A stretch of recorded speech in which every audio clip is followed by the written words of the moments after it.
Hey folks, so this is Ronald.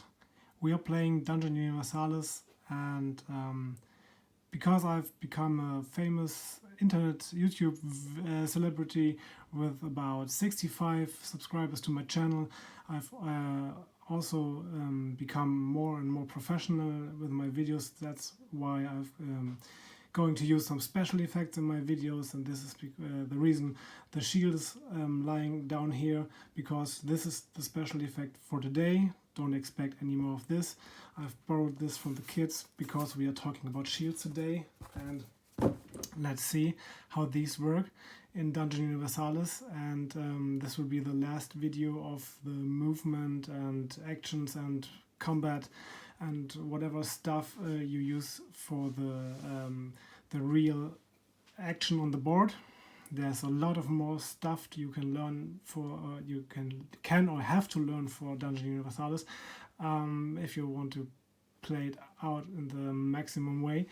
But I think we're done with the whole movement and action part now in combat.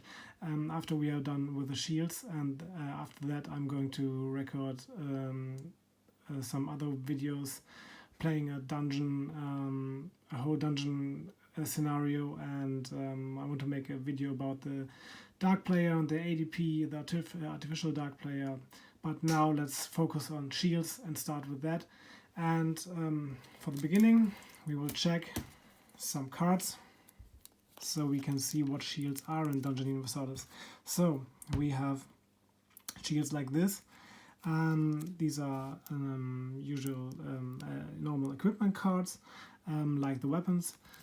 Let's compare. This is a weapon card, a scimitar. We've already seen it in the melee video. And a shield is almost the same. We have the same layout of the card. And if you have at least one hand free, you can equip a shield. And you have some values over here. We have a blocking rule, and we have a pushing icon. We'll have a look at in a few minutes what's about these. And we have some features or text about the benefits or the penalties of wearing, not wearing, but equipping a shield. And so in this case, this is a normal, a common shield. I will show you some others in a few moments. And we have with this common shield, we have the ability to push an enemy. We have a blocking roll. We have light cover against magic projectiles. We have a deeper look in a few minutes, and you can make the attacker stunned if we are winning the defense the defense roll in melee when we are equipped with a shield, and we make him stunned, which is absolutely great. And we also have a breaking roll value and a weight and cost value, like with all of the other items. Okay, this is the common shield. Then we have there are plenty of shields. We have elven shields and dwarven shields and improvised shields, and we have bucklers, for example. This is a smaller shield. You can see here it has no ability of pushing. It has a worse blocking value of 6+. I explain this in a few moments. And we cannot, but therefore we have no penalty for the shooting if we are equipped with this.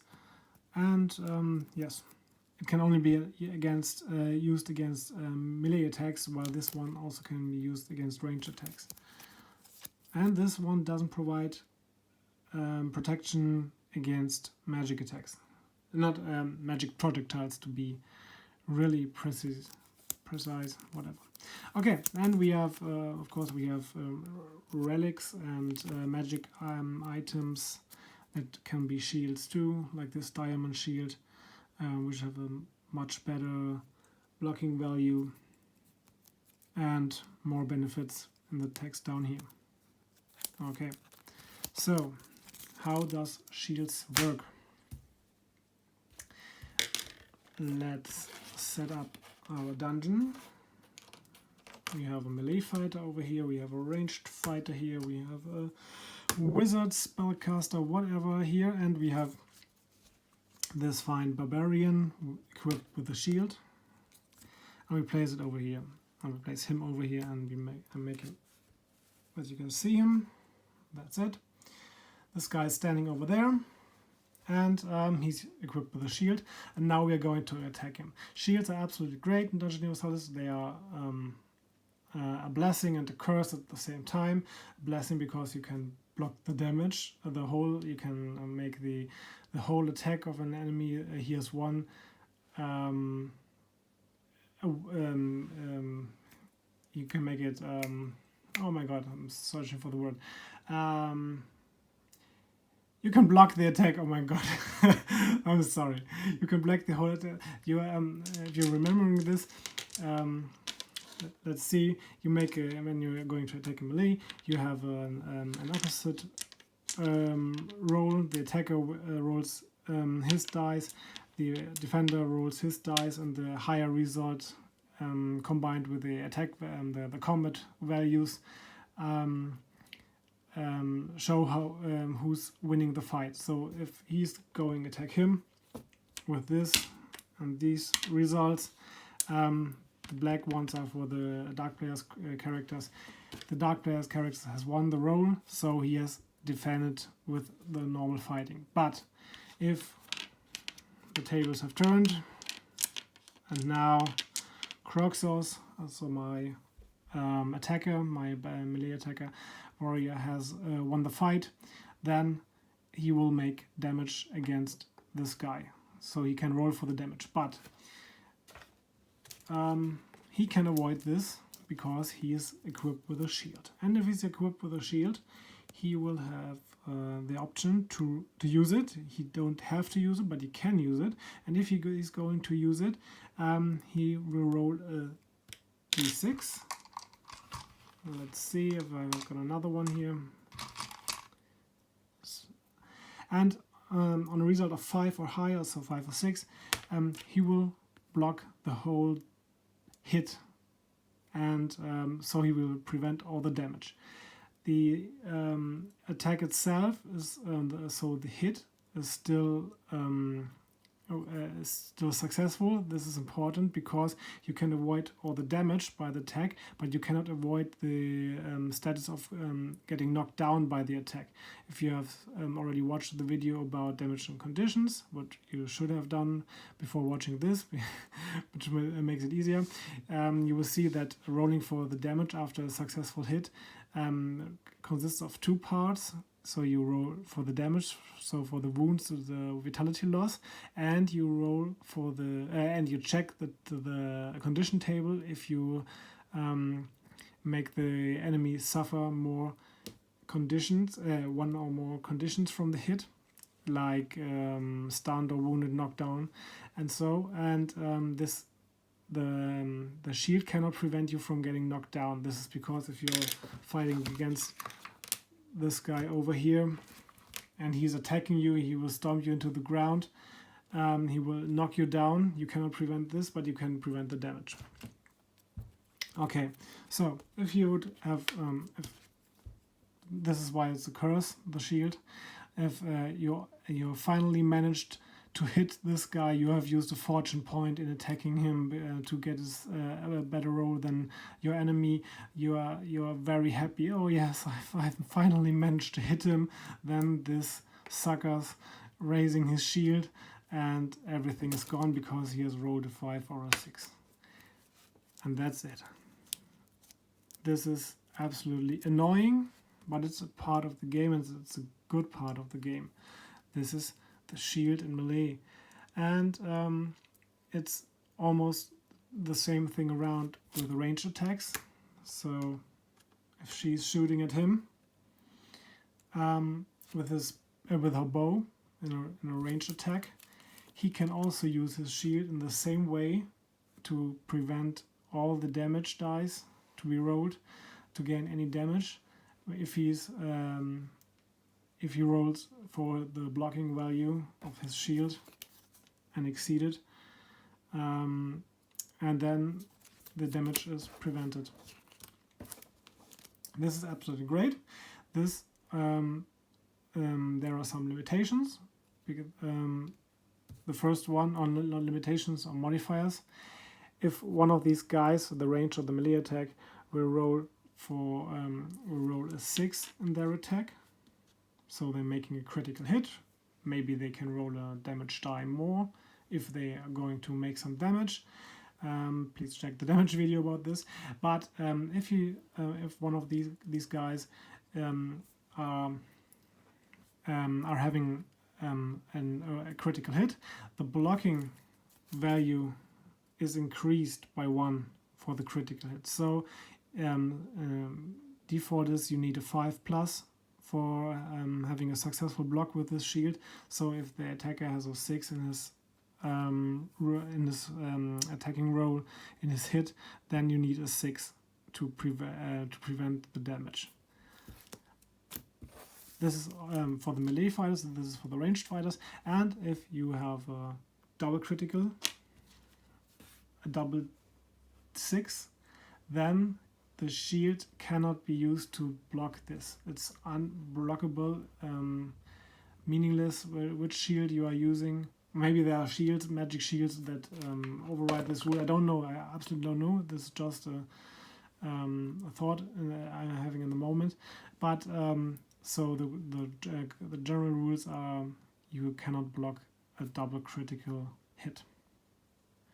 Okay, so what can we do against guys using a shield? The easiest part is to attack them from behind, because when you're attacking them from behind in melee and in ranged combat, they cannot use their shields. And this is something very important. I've already told you in the other videos about melee and range and whatever combat, that it's always a good option to attack your enemy from behind, because you will get bonus for your attacking rolls. And also the enemy cannot use their shield when they are getting attacked from behind.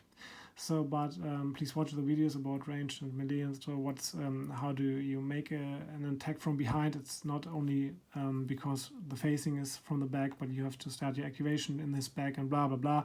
Please check these videos. And but if the important thing for the moment for the shield video is that if you're attacking from behind, the defender cannot use his or her shield.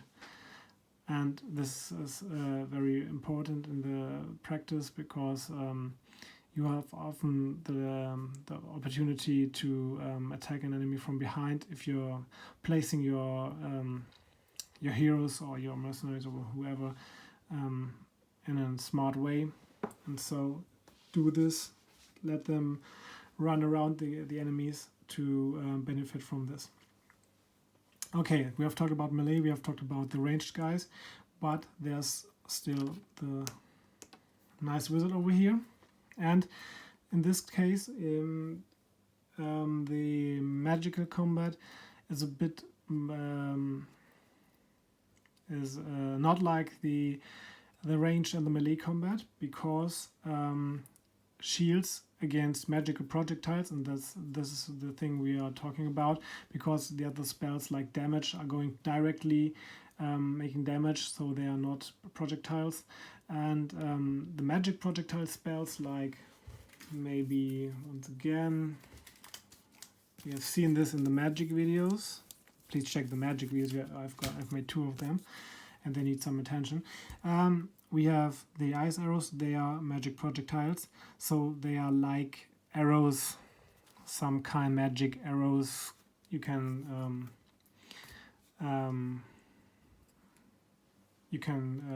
think about this like an arrow. So she's attacking him with a magic projectile, so he cannot use his shield to block this like it was a real arrow. So he cannot roll with his die against the blocking value, but the shield is giving the defender some some cover, light cover. So a guy with a shield is always having light cover against magic projectiles.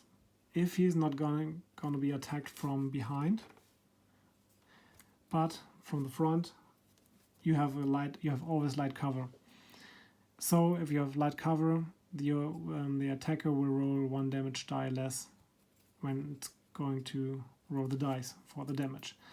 Okay, so what can we also do against shields if not attacking from behind? We can break them, and we can do this by, once again, using magic projectiles or with weapons that are capable of breaking shields, like this halberd, for example. Whoop, focus here. Here's an icon with a broken shield, and this stands for breaking a shield. Great. And if you're attacking a guy with a shield and he is using his shield, this is important. Way I've told this at the beginning, that he may use his shield or he may use it not.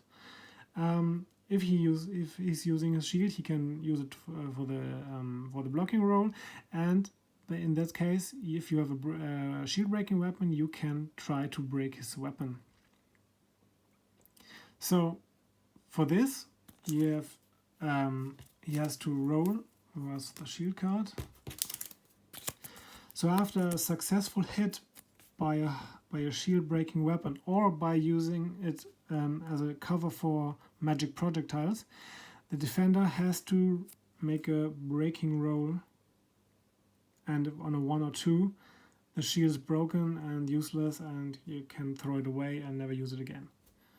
So this is very in my experience, it's important to have a warrior with breaking shield ability weapon, so you can destroy these shields easily, so they cannot profit from that anymore. And all right, I have to check my notes. Okay, we have talked about criticals and double criticals, but we can also talk about blunders when defending. If you're going to defend you defend in melee when you and you have a blunder. So in melee combat, if you're not wearing a shield, it's easy. If you roll a blunder while defending or while attacking, then you will lose your weapon. If you're equipped with a weapon and a shield, and you're rolling a blunder, then you will randomly losing your shield or your weapon. You have to flip a coin or roll with a d3, whatever, you know. Okay, side note, the AI characters will always lose their shield first if you're playing against an artificial dark player. Okay, so a blunder, dropping the shield or the weapon by random. This is about critical failures. The shield is broken, we have talked about this. And if, I've forgotten to tell you, if the shield is broken by getting a hit on it, and you have lost the breaking roll, or won the breaking roll, the shield is getting broken. If it's getting broken, you the defender with a shield will also having a 1 damage die rolled against him, so he may lose vitality from this. Okay. Next great feature. Some shields have this ability. Small recap. We have a shield pushing icon over here. On a buckler it's missing, but on the common shield it's there. Many shields, or most shields, have this ability. So it's shield pushing. You can use it to when you're fighting melee. And if you have watched my melee video already, you know that if you are having a successful attack, let's see, Croxa has won the fight, the melee attack against him in melee, he is able to push this guy 1 square to the back and taking the previous position of this guy, which is not a movement but just a part of the combat. Okay, but if this guy with a shield, He's equipped with a shield. If he wins the fight, so let's fake this quick. Oh, that's already enough. This guy, Croxer, has attacked this guy, and the guy managed to defend by the attack roll, by the opposite roll. Then he can use the shield pushing ability and to push Croxer one step back, to push him away because he has used his shield successfully. But he's not allowed to take the position. He has to stand over there. It's just for pushing away. This could be a great feature if you are if you have a hybrid character like a battle wizard, like what characters are there? Oh, you will find one. Maybe a wizard which is also allowed to wear some weapons and to go into melee, and you can equip them with a shield to push the enemy easily back if you're in melee, to cast a spell in the next round to put away your first weapon and then cast a spell. So that could be a great use for hybrid spellcaster class. Okay. Also, side note, characters. Oh no, forget about this. I'm sorry. Once again, in a melee combat, the shields are also good to break a tie for the defender, because if you have a tie in your attack roll, let's pretend these guys only have both have a combat skill of 0, so we just take the dice results, and we have a 3 against a 3. Then you will take the agility value of the characters, which is this, for example, the agility value. Compare these from the both fighters, and if you still have a tie in this, then always the guy with the shield that will win the fight. And if this is still a tie, then the defender will always win the fight. So a shield is also good for, just to have a shield is maybe a good option when it's come up to tie situations in melee combat. Okay, and I guess we are almost done. We have one thing last on my notes list. We have the shielding feature. Shielding. An enemy with equipped with a shield may go into shielding if he's going to be attacked in a so the other it's the other side's turn. They are going to attack him, and he says, "Oh, I'm going to defend and shielding." With the shielding feature, then he can repeat all of his blocking rolls for preventing the damage, the blocking roll. So if he had rolled a 3, and then he can reroll to maybe to then reach a 5 for each attack in the same turn. So if these guys are attacking him, it's magic projectiles cannot be blocked by this. But if he's going to attack him and he says, "Oh, I'm going to shielding now," then he can reroll all the attacks from Croxo, and if after that she is also attacking him in ranged combat, he can also reroll all blocking rules for the shield in the same turn. But the dark side of this option is that you are not allowed to attack on your own in your next activation, because you have used all your power for the shielding. You cannot attack on your own, and this is a kind of limit or a bad feature. And yes, but I guess that's it. I hope I haven't forgotten anything this time. And if I do so, I will write it down in the comments.